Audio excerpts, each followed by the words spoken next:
ఈ parliament election తర్వాత ఇప్పటికే స్థానిక సంస్థ ఎన్నికల్లో బీఆర్ఎస్ పార్టీ వాళ్ళే వాళ్ళ నాయకత్వాల పైన అవిశ్వాస తీర్మానం పెడతా ఉన్నారు.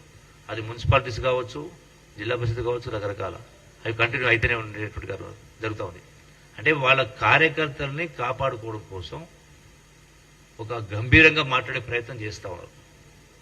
మమ్మల్ని మించిన వాళ్ళు లేరనే కింద ఏమంటున్నారు ఇప్పుడు వీళ్ళు? ఎవ్వరికి లేనంత సైన్యం మాకుంది, 60 లక్షల సభ్యత్వం అని మాట్లాడుతున్నారు. మరి 60 లక్షల సభ్యత్వం ఉంటే ఎక్కడ పోయినా? మరి ఎవ్వరికి లేని సైన్యం మీకుంటే అదే దోసుకున్నటువంటి కార్యకర్తలు కావచ్చు, నాయకులు కావచ్చు ఉండవచ్చు. కానీ ప్రజలు ఏం చేయాలనో ఇప్పటికీ అది చేయడం జరిగింది, చూపించడం జరిగింది. ఇలా వీళ్ళు ఏం మాట్లాడినా, కేటీఆర్ మాట్లాడినా, టీఆర్ఎస్ హరీష్ రావు మాట్లాడినా, ఇంకోరు మాట్లాడినా అవుట్ ఆఫ్ ఫ్రస్ట్రేషన్ మాట్లాడుతూ ఉన్నారు. అవుట్ ఆఫ్ ఫ్రస్ట్రేషన్లో మాట్లాడే కార్యక్రమం చేస్తూ ఉన్నారు, అసత్య ప్రచారం చేస్తూ ఉన్నారు. ఇలా ఇప్పటికే మా గౌరవ ముఖ్యమంత్రి గారు ఈ యొక్క బీఆర్ఎస్ పార్టీ చేసిన అవినీతి పైన సందర్భం సంబంధించి ఇప్పటికే విజిలెన్స్ ఎంక్వైరీలు కావచ్చు, సుప్రీంకోర్టు హైకోర్టును ఆశ్రయించడం జరిగింది. సిట్టింగ్ జడ్జి తోటి ఎంక్వైరీ చేయమని చెప్పని ఇప్పటికే కూడా జరిగింది. ఇలా సాగునీటి ప్రాజెక్టుల పైన ఇతరత్ర ఏ విధంగా అవినీతి జరిగింది అనేది ప్రజలకందరికీ తెలుసు. మీరు ఎన్ని మాట్లాడినా ఏం చేసినా రాబోయేటువంటి ఎన్నికల్లో, పార్లమెంట్ ఎన్నికల్లో డెఫినెట్గా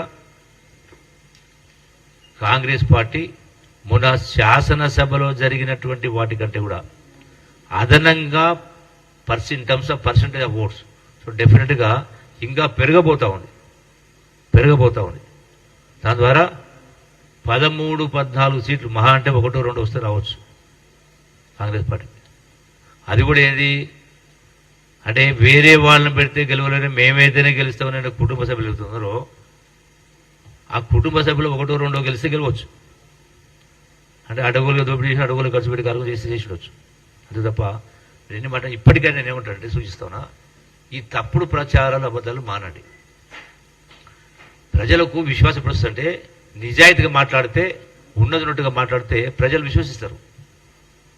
మీరు తిమ్మిని పంపి చేసినట్టుగా ఏది పడుతుంది మాట్లాడితే ఎవరు కూడా విశ్వసించరు, మీకు అవకాశం రాదు.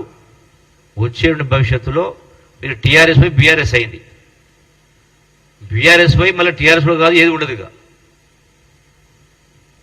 వీళ్ళు ఎంత అరిసికి పెట్టినా, ఎన్ని కుట్రలు చేసినా పొద్దులేస్తే బట్టగాల్సి మీద కార్యక్రమం చేస్తా ఉన్నారు.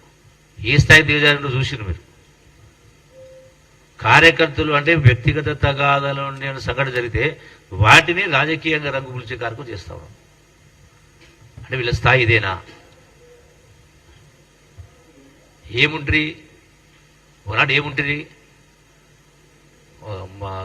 గణేశ మీ బీఆర్ఎస్ ఎమ్మెల్యే మాట్లాడింది కదా, హరీష్ రావు గురించి బీఆర్ఎస్ ఎమ్మెల్యే మాట్లాడింది కదా, మేము మాట్లాడలే.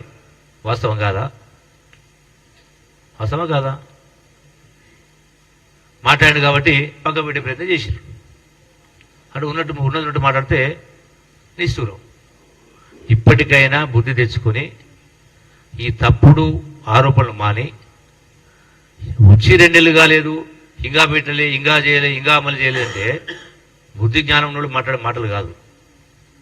ముఖ్యమంత్రి గారైనా, ఇలా క్యాబినెట్ అయినా, గౌరవ శాసనసభ్యులైనా ప్రజలలో ఉంటూ, ప్రజాసభను పట్టించుకుంటూ, ప్రజలను తిరుగుతూ ప్రభుత్వం ఇచ్చిన హామీల్ని అమలు చేసే కార్యక్రమం చేస్తా ఉన్నాం.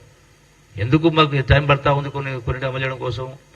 అంటే నిజాయితీగా ఉండాలి, స్వచ్ఛంగా పేదవాడికి న్యాయం లబ్ధి జరగాలని ఇవన్నీ కూడా డాటా తీసుకొని వాటిపైన మళ్ళీ గ్రామ స్థాయిలో వాటిని సర్వే చేసే కార్యక్రమం చేసి, అరువులను సెలెక్ట్ చేసే కార్యక్రమం చేసి ఇవన్నీ అమలు చేస్తాం. డెఫినెట్గా అమలు చేస్తాం.